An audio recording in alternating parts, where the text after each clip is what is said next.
गलती से फोन पे, गूगल पे या पेटीएम पर गलत यूपीआई आईडी पर पैसे ट्रांसफर हो गए। पेटीएम पर 100, फोन पे पर 100 रुपए मिले। ₹100 रिसीव्ड ऑन फोन पे। देवियों सज्जनों, बहुत बहुत धन्यवाद।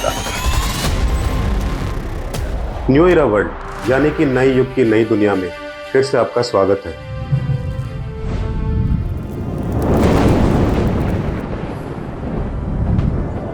दुनिया तेजी से बदल रही है, विकास के नए आयाम आप निरंतर देखते आ रहे हैं। पिछले कुछ सालों में तो ये रफ्तार काफी तेजी से बढ़ी है और बढ़ती जा रही है। इसके साथ सामंजस्य क्या आप आसानी से बैठा पा रहे हो? वो अलग बात है कि धर्म, संप्रदाय, जाति में फंसे हम सब लोग इस ओर ध्यान कम ही देते हैं और सिर्फ बहते हैं उस ओर जिस ओर दुनिया हमें ले जा रही है। इस सब में एक बात तो माननी पड़ेगी आपको भी, सबसे बड़ा रुपया भैया, सबसे बड़ा रुपया।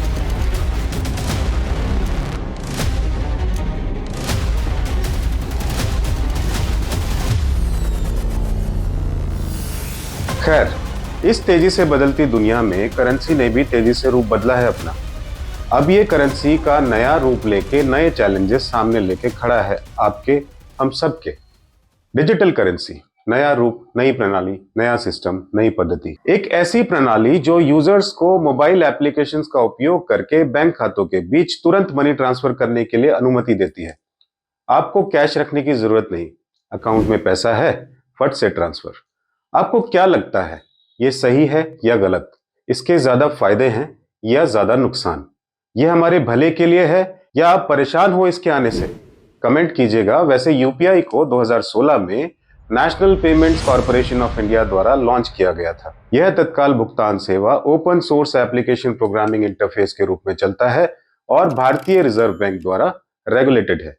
25 अगस्त 2016 को भारतीय बैंकों ने यूपीआई सक्षम ऐप्स को गूगल प्ले पर उपलब्ध कराना शुरू किया। नवंबर 2022 तक भारत में प्लेटफॉर्म के 300 मिलियन, 30 करोड़ से अधिक मंथली एक्टिव यूजर्स थे। एनपीसीआई के आंकड़ों के अनुसार जनवरी 2024 में 18.41 लाख करोड़ के 12.20 बिलियन यूपीआई लेन देन प्रोसेस किए गए थे। कितनी तेजी से विकसित हुई और प्रोमिनेंट हुई ये प्रणाली, ये सिस्टम। जुलाई 2024 में यूपीआई लेन देन का औसत प्रति ट्रांसफर 1430 रुपए था। सिस्टम हर सेकंड 5390 भुगतान यानी कि ट्रांसफर करता था। इतना सारा पैसा इधर से उधर।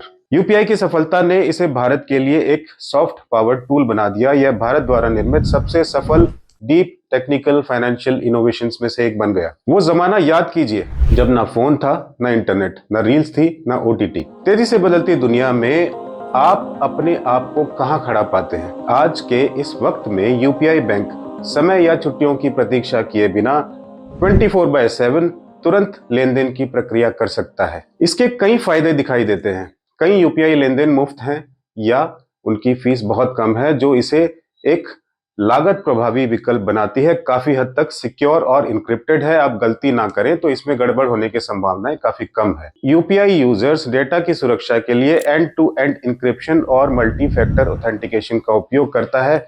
वर्सेटाइल पेमेंट ऑप्शंस मिलते हैं इसमें आपको, जिसमें utility bills, over the counter payments, donations भी शामिल हैं। इसके साथ साथ यूजर्स एक ही यूपीआई इनेबल्ड ऐप से कई बैंक खातों को लिंक और मैनेज कर सकते हैं। यूपीआई लाइटेक्स के बारे में सुना है आपने? यूपीआई लाइटेक्स यूजर्स को खराब नेटवर्क कनेक्टिविटी वाले स्थानों में भी ऑफलाइन पेमेंट्स करने की अनुमति देता है। यूपीआई ने लाखों बैंकिंग सुविधाओं से वंचित और कम बैंकिंग सुविधाओं वाले व्यक्तियों को फॉर्मल फाइनेंशियल सिस्टम में भाग लेने में मदद की है और सरकार के कैशलेस इकोनॉमी के विजन को बढ़ावा देने में मदद की है, जो कैश हैंडलिंग से जुड़ी लागत और जोखिम को कम कर सकता है। लेकिन इसके साथ साथ कुछ ड्रॉबैक्स भी सामने आए हैं इससे रिलेटेड।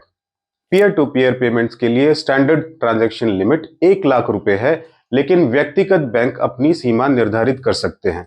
यूपीआई एक स्टेबल इंटरनेट कनेक्शन पर निर्भर करता है, जो कुछ यूजर्स के लिए पहुंच में बाधा बनता है। साथ ही साथ कुछ पेमेंट्स इस वजह से हो नहीं पाती, कभी कभी अटक भी जाती हैं।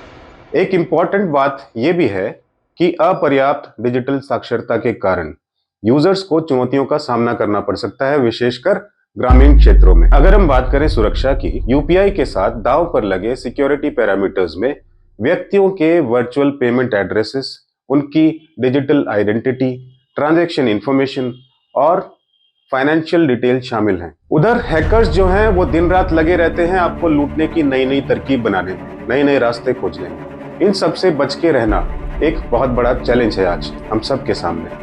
अगर बचना है तो याद रखिए, कभी किसी प्रलोभन में ना आए, कभी अपनी सेंसिटिव इंफॉर्मेशन किसी से शेयर ना करें किसी भी सूरत में। यूपीआई आईडीज और यूपीआई अकाउंट से जुड़े मोबाइल नंबर संवेदनशील जानकारी यानी कि सेंसिटिव इंफॉर्मेशन है, जिन्हें सोशल मीडिया या किसी भी सार्वजनिक मंच पर साझा नहीं किया जाना चाहिए।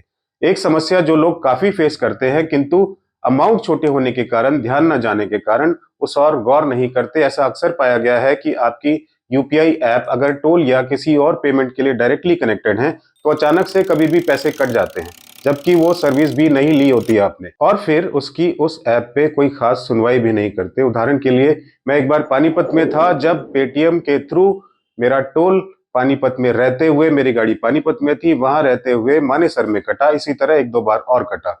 हमने कोशिश की एप्लीकेशन पे जो नंबर थे उस पर कांटेक्ट करने की, लेकिन वहां से हमें कोई खास रेजोल्यूशन नहीं मिला।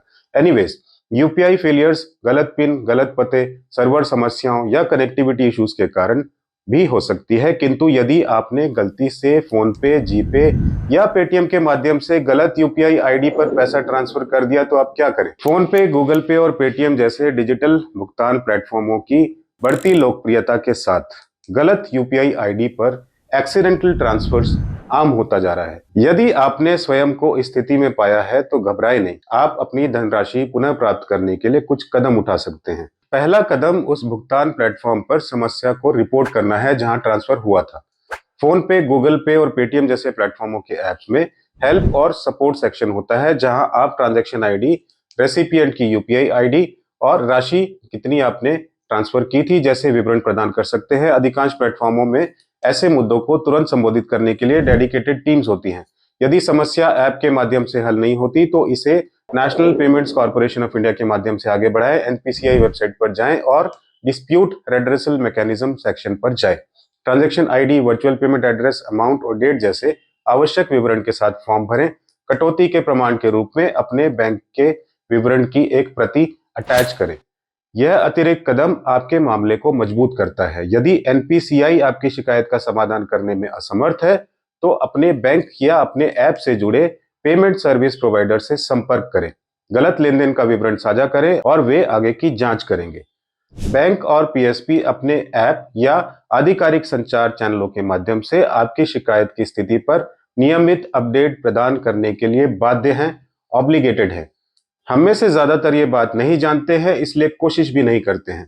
जब बाकी सब कुछ विफल हो जाए, पिछली सारी बातें आप करके हार चुके हो और रास्ता नहीं निकला है, तो डिजिटल लेन देन के लिए आरबीआई लोकपाल के पास अपनी शिकायत बढ़ाएं। यदि आपकी समस्या 30 दिनों तक अनसुलझी रहती है या रेजोल्यूशन अनसेटिस्फैक्टरी है तो यह विकल्प उपलब्ध हो जाता है। शिकायत उस क्षेत्राधिकार यानी कि ज्यूरिसडिक्शन में दर्ज करें जहां आपके बैंक की शाखा या पेमेंट प्लेटफॉर्म का ऑफिस स्थित है, लोकेटेड है। सुनिश्चित करें कि आपके पास ईमेल, बैंक स्टेटमेंट और एनपीसीआई रिस्पॉन्सेस सहित सभी आवश्यक डॉक्यूमेंट्स रेडी हैं। भविष्य में ऐसी दुर्घटनाओं को रोकने के लिए लेन देन की कंफर्मेशन करने से पहले हमेशा यूपीआई आईडी की दोबारा जांच कर लें। मैनुअल एरर से बचने के लिए अक्सर उपयोग किए जाने वाले कॉन्टैक्ट्स को सेव करें।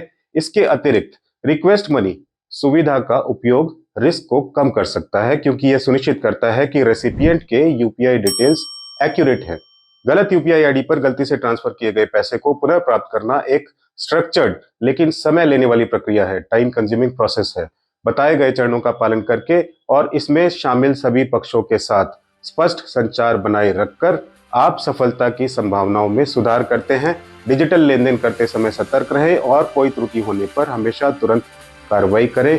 यूपीआई पर बात करने को और बहुत कुछ है, आप डिमांड करेंगे तो हम जरूर बात करेंगे। प्रणाम।